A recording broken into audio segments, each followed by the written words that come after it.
All right, so let me see here, 10 years ago, I was sitting where you are sitting right now. I was a student at BYU Hawaii with an idea that I wanted to start a business. Now, during the next few moments here, I want to tell you the journey that we went on to take this idea and turn it into a thriving business. Now, what many people don't know is the many struggles that we had to go through to make this work. The reason I titled this talk From the Trenches is it's because I am still in the trenches of a startup, that I'm still working my butt off every day to help grow my company. So we're not one of those success stories. I'm not a millionaire. The fact is I'm really just 10 years down the road on this journey than you.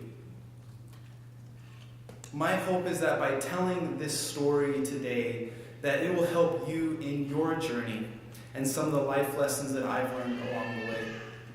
So just really quickly about myself, I'm from San Diego originally. I have a big family.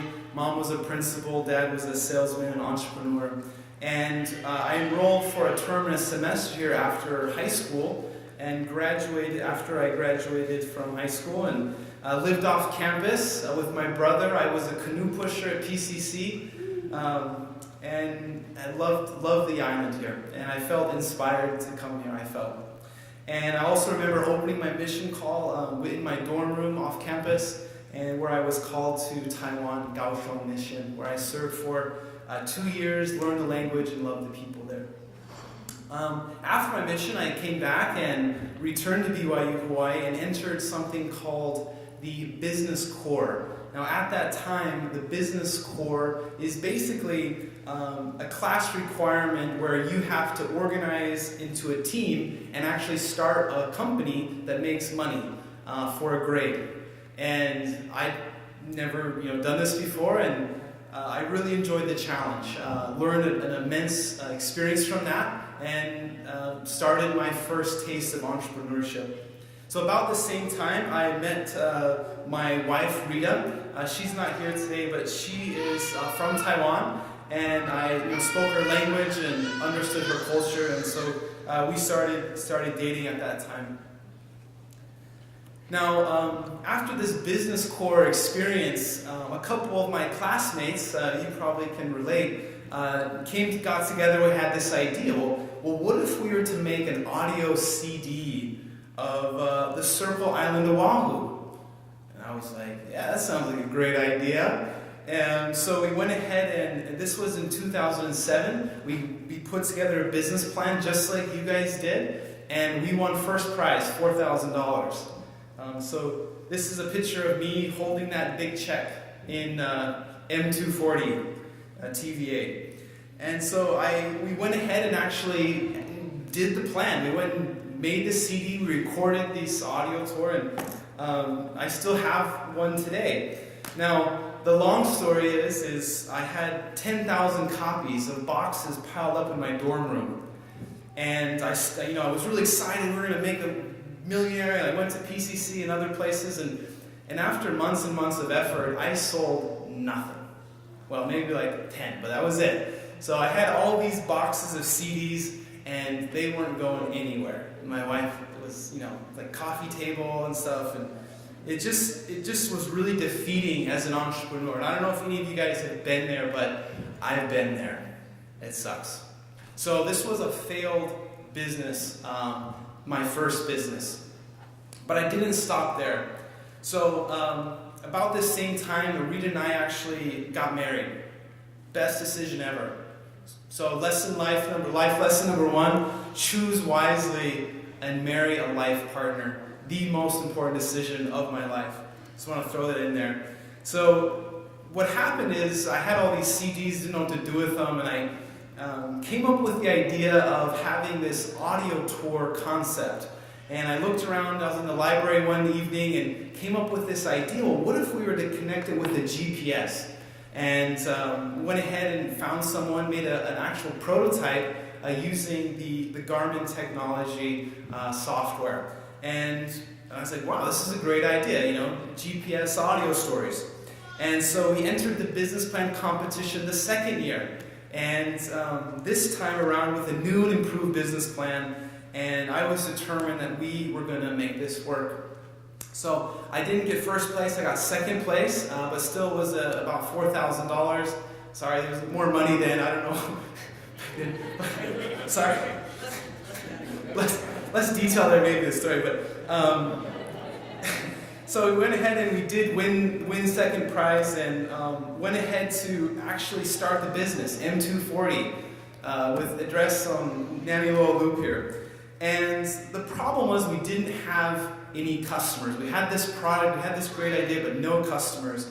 So I had this idea of working with car rental companies to actually use their software and their GPS devices.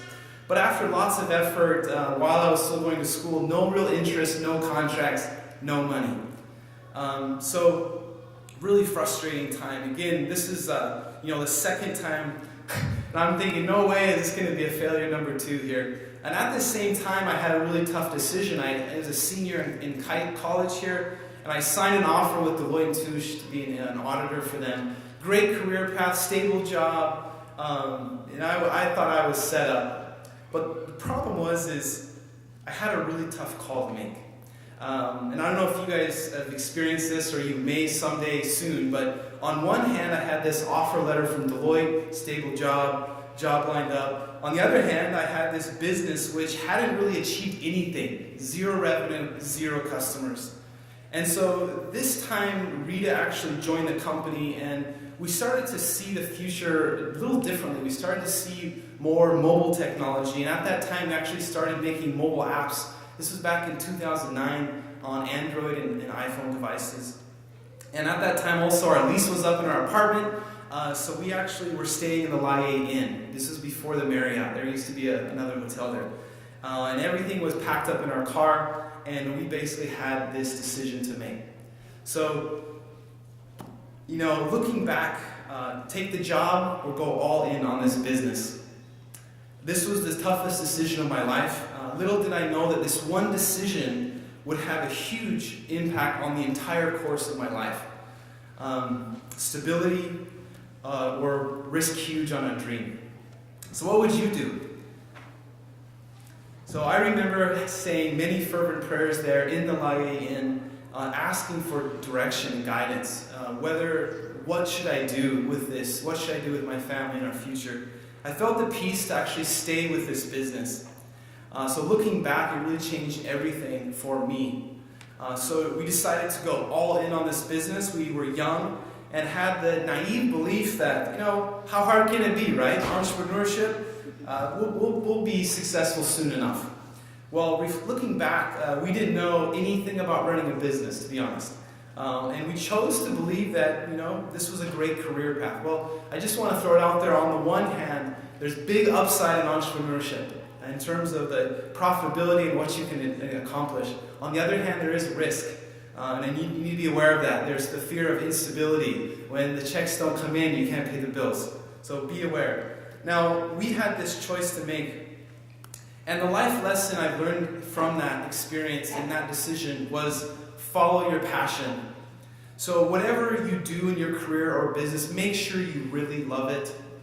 Because you'll have to dedicate so much time to it. You better darn well enjoy what you're doing. And then second part of that is make sure you have a backup plan. Just because you're an entrepreneur doesn't mean you don't need to cover your bases. Okay? And the second is don't do it for the money. Entrepreneurship, if you were really to add up all the time that I spend in my business, I am making minimum wage. Okay? So remember that. It's a long-term commitment. You may not necessarily be millionaires. Now, the next one here is embrace change in your life and business and pivot if needed. And then lastly, pray and listen to the Spirit's guidance, just as I did in making those really important decisions. So our first break is I got one phone call from a car rental company. Finally, in between classes, I was so stoked. They said, hey, we're interested in your product.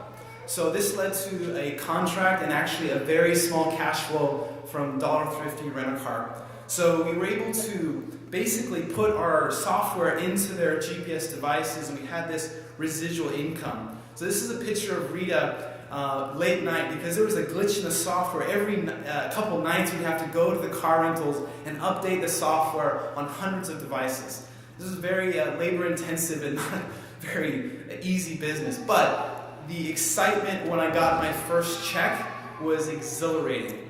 To know after, 2 years now of hard work, that I finally made a business that actually made money. It was exciting, and however, the income from this was not enough to survive on. So from this, it was so inconsistent that both Rita and I were doing side jobs on the side. And we also began to look at starting other companies to see if we could get something else to stick. And so this one was a small success, but nothing where we had hoped to be at that point. And so we started another company. This was an audio tour app in Oahu for English and Japanese in 2010. Failed. Second one, we started a company called TravelMate. It's a mobile concierge tool for hotels. Failed. Third one, we started a company called Mobilematic. This was an app with content management backend to basically rapidly create apps for conferences and events. We had a few contracts with Hawaii Convention Center, really excited, blood, sweat, and tears into this business. Failed. So what would you do in my shoes? Fourth one, we had a company, it's an ad-based magazine for Hawaii called Stories of Hawaii. This one didn't even last a few months. Failed. So basically all of these companies ended in failure. And if you were to ask any entrepreneur in the room today, they would just say, yeah, it's part of the process. So embrace failure. So the life lessons here from this is embrace your mistakes, but don't let them define you. Failure is just part of the ball game, but don't let that determine and define who you are. It's part of the process. Second is stick with it. Don't give up too early. If you were to imagine if I were to stop at this CD years prior, where would I be? So stick with it. Don't give up too early. Second is entrepreneurship is a lot harder than you think. And the professors here maybe don't bring that up, but 10 years in the trenches, it's hard. But it's also very invigorating. Last one here is embrace change in your business and life and pivot if necessary. So I pivoted from the CD to the Garmin, and then you'll see in a moment, I actually pivoted to mobile apps. Constantly pivot, and pivot in life if needed as well. So the long story of this is we had this one contract for this little GPS business. Over the course of the next 3 years, we were able to expand this GPS audio tour into all the major islands with 7 of the major car rentals in English, Japanese, and Korean. It was very hard work, but slowly we started to grow this business. And just as we thought we were at the pinnacle of success as entrepreneurs, we started to see this sea change in people not using a Garmin anymore. People are using smartphones. And so again, we had to pivot. We had to think outside the box and change. And so that's about 3 years ago, we decided to start looking at mobile and taking this idea into the mobile platform. And so we started to develop a mobile version of this. Now basically the concept is connecting stories with places through an app. Now this was a scary time for us because we had multiple failures, one small success, and this business required lots of investment. And so what we did is we took our own money that we were earning and eating beans and rice, and we're able to reinvest this money into building a mobile app platform. There was no certainty that this money would pay off. So we were basically re-upping our bets in terms of recommitting ourselves that this is the future, we see it, we believed it. And so after 1.5 years of development and tour creation, we actually launched Shaka Guide for the first time. So the lesson here I learned is continue to serve the Lord and pay your tithing. The reason I bring this up is because during this whole launch of Shaka Guide, I was a seminary teacher every morning, and it was so challenging because I was so drained. But as I continued to serve every day, I know that my business was blessed. I have a testimony of that. Is as you continue to keep your eyes focused on the Lord, in what it says in Jacob chapter 2, but before ye seek for riches, seek ye for the kingdom of God. So during this time, our income for this old GPS business started to tank. And we were getting really scared about paying the bills and making it work. But at the same time, the Lord was providing for us, and that Shaka guide started to increase very rapidly during the same summer, so that we were able to have that consistency of income. So just an update to Shaka guide into the present day here. We have a series of 11 tours on 4 of the major islands that get about 200,000 downloads a year. We're really excited that we're growing rapidly. We have over a 27% conversion of our free app to the paid tour, which is really high for our industry. And the most exciting thing is we have over 6,000 5-star reviews on the App Store. So this is a 10-year passion that's now finally starting to see it come into fruition. This is a little idea of our downloads and revenue as it continues to grow. I feel so blessed to be a part of this. And as we're looking forward, we're not just stopping here in Hawaii. We are creating a tour creation platform for creators to engage with their customers in a unique way. Also for brands and companies to basically use this audio tour platform to make their own audio experiences around the globe. So this was the original founding team, myself and Rita. She is not here today, but she has been a huge part in the success for Shaka Guide. And then, of course, my 7-year-old son, the de facto third partner. Today, this is our team. We have over 15 staff of sales, marketing, tech, content. We're also actively looking for interns. So if you're interested in joining a really fun, exciting startup, please reach out to me. We're in the process of raising our first seed round. So up to this point, we've been cash flow positive, but we're raising our first seed round to expand our platform, grow our content, and to establish a strategic partner program. So life lesson here, full circle, is listen to the promptings of the Spirit. You know, just recently it's a few months back, I was in a meeting with a Japanese travel agency as a strategic partner. And during the meeting, I just felt this prompting to tell them, and we're raising money, and we're actively looking for investors. And at that time, I kind of what did I just say? Because at that time, we weren't raising money, we were doing just fine. And I went home, I told my wife, she's like, what did you say? I said, yeah, I told them we're raising money. And 2 weeks later, this guy reached out to me and with a lot of interest to invest in our company.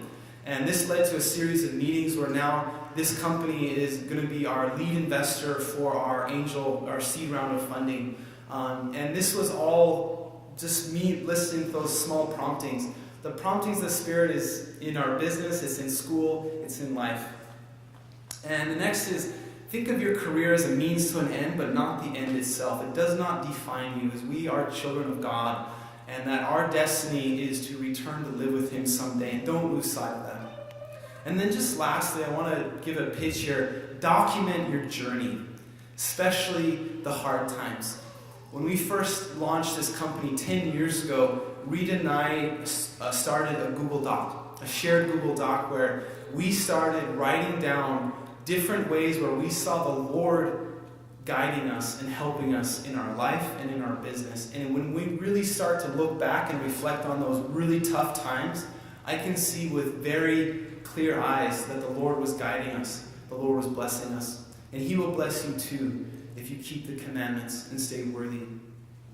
So just in closing, remember, ideas are cheap. You guys, this is idea competition, but ideas are cheap, dime a dozen.